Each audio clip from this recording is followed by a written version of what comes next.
Okay mga paps, welcome back ulit dito sa HMC, Hokage Motorcycle Center. May isang unit ulit tayo dito ng R180 ano. Problema na ito, hard starting. May kuryente siya, pakita ko mamaya sa inyo kung ano yung possible na sira nito. Yan. Para nga pala doon sa mga nagtatanong kung saan yung location ng shop ko, click nyo lang yung description. Nandun na po complete address, then may cellphone number na. At para dun din sa mga baguhan dito sa channel ko, huwag kalimutan mag-subscribe, like, share. Click mo na rin yung notification bell para updated ka dun sa mga bagong videos natin. Isahan natin to. Start muna natin. Makita ko sa inyo. Actually, ganyan lang yung tunog niya, no? Yan.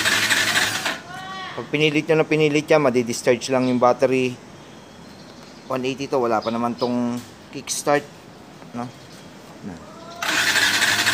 Pag naranasan nyo yung ganitong senaryo, number 1 na pupuntahan nyo, kuha kayo ng spark plug.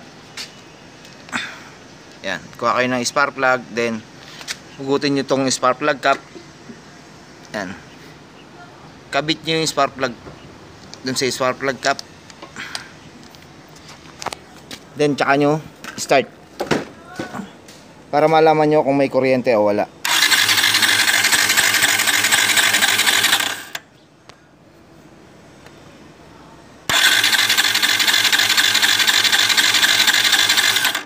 Nakikita nyo may kuryente naman siya, no?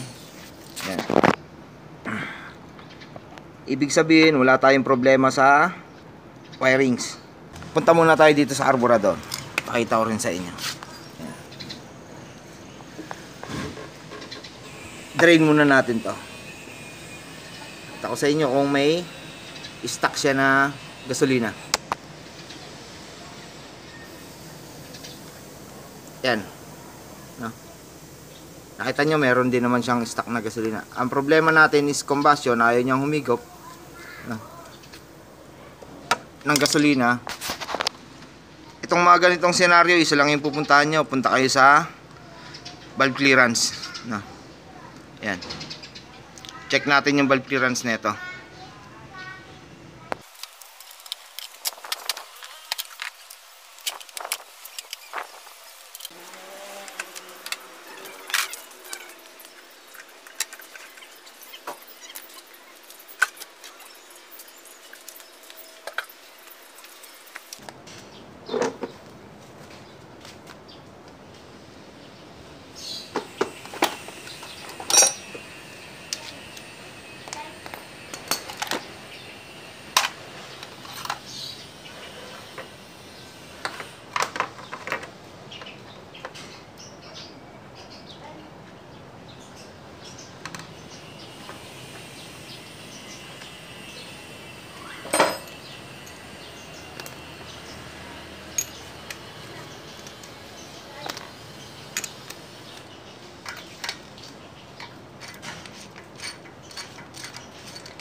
Mga paps, no, kita nyo yung clearance nya, sobrang layo na rin.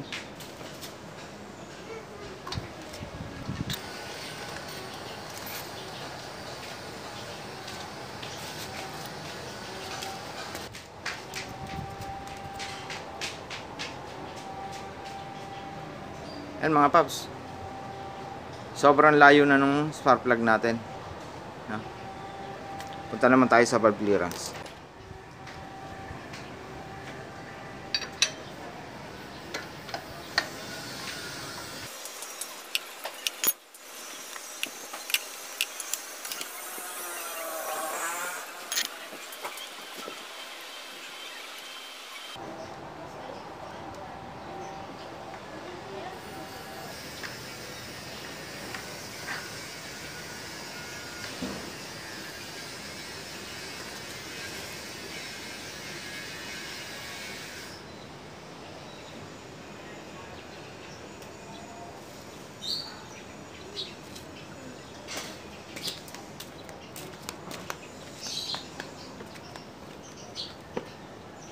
Ayan mga paps, na-timing na natin, no? Hindi ko na pinakita sa inyo.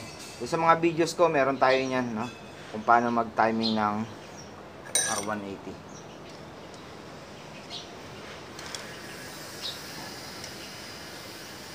Ito, sinusunod natin. Detect lang natin kung nasa top dead center siya. Naka TDC. Check natin yung valve clearance na ito.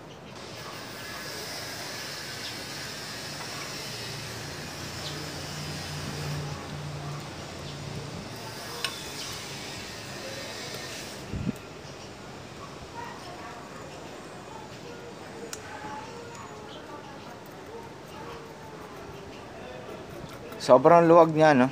Pasukan natin ang G's, ha? Check natin kung ano yung valve clearance nito.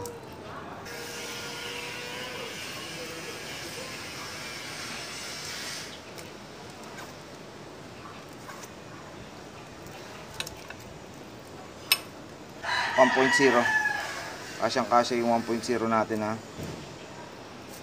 Filler gauge.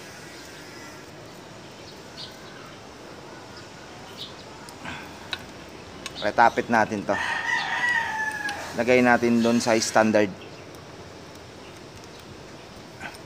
Ang standard nito, kapares ng sinabi ko sa inyo doon sa mga videos ko, meron na tayo nito. Ang intake is 5, ang exhaust is 8. 5/8 ang tappet adjustment natin nito.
Sa mga videos ko, pag magtatapit kayo, gamit kayo ng filler gauge, dapat paghila nyo is kumakapit dito sa filler gauge yung tappet screw natin, no?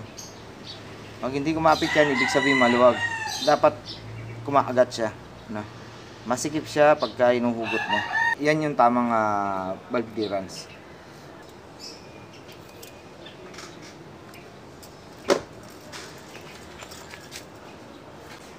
Sobrang luwag din na itong isa. Kaya siya hard starting.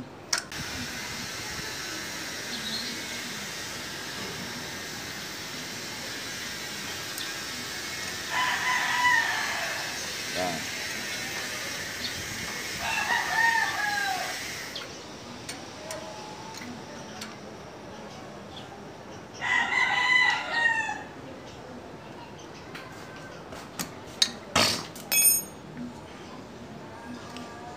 Sarado na natin, adjust natin yung tama yung valve clearance niya.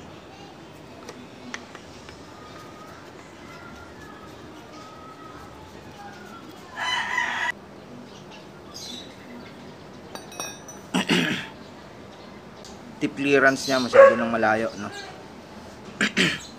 Pag maglalapit kayo nito, kung gusto niyo gumamit kayo ng filler gauge, 7.5. Yan, ilapit na natin siya, no? Yung tip niya. Nasa tamang standard na siya. Kapit na natin to.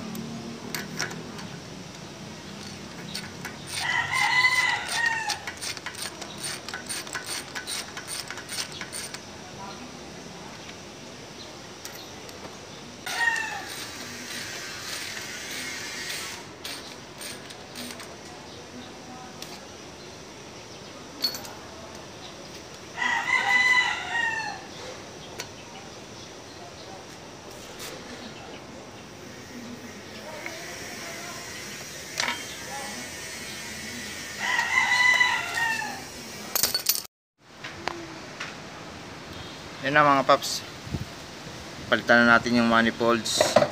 Na-timing na rin natin yung valve clearance nya. Nalinis na rin natin yung carburetor. Subukan natin start to.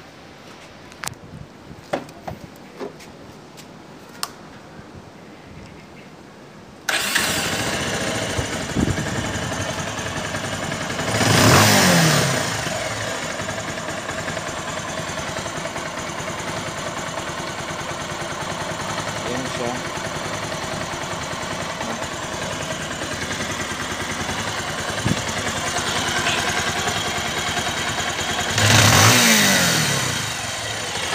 Pero yung backfire nya, ito na natin ng tama yung carburetor, pero kailangan pa talaga natin tong top overall. Yung combustion nya hindi ganun kaganda, possible singaw yung barbula nya, no? Kaya next time natin gagawin yan, no? Top overall natin to.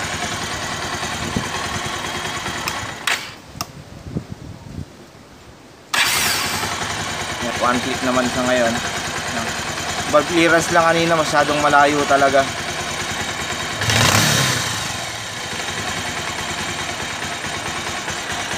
Pero need talaga netong top overall. Gawa ng dapat tong manifolds natin is malamig lang sana to, kasi ang dumadaan lang dito yung gasolina, inihigop ng combustion. Ang nagiging problema pag tanggal natin kanina, yung manifolds natin mainit. Ito kapares na ito, mainit, nagbabackflow yung combustion ng exhaust dun sa intake. Kaya kailangan talaga natin yung top overall to. Ayan, naririnig nyo. Ayan, yung backfire nya hindi matanggal-tanggal, singaw yung barbula. Pero next time na lang natin gagawin yan. Pagandaan muna yung budget. Ayan, sige mga paps, kabit na natin uli ito.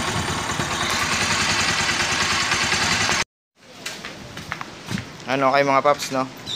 Ay balik na natin yung cover nya. Try uli natin. Start.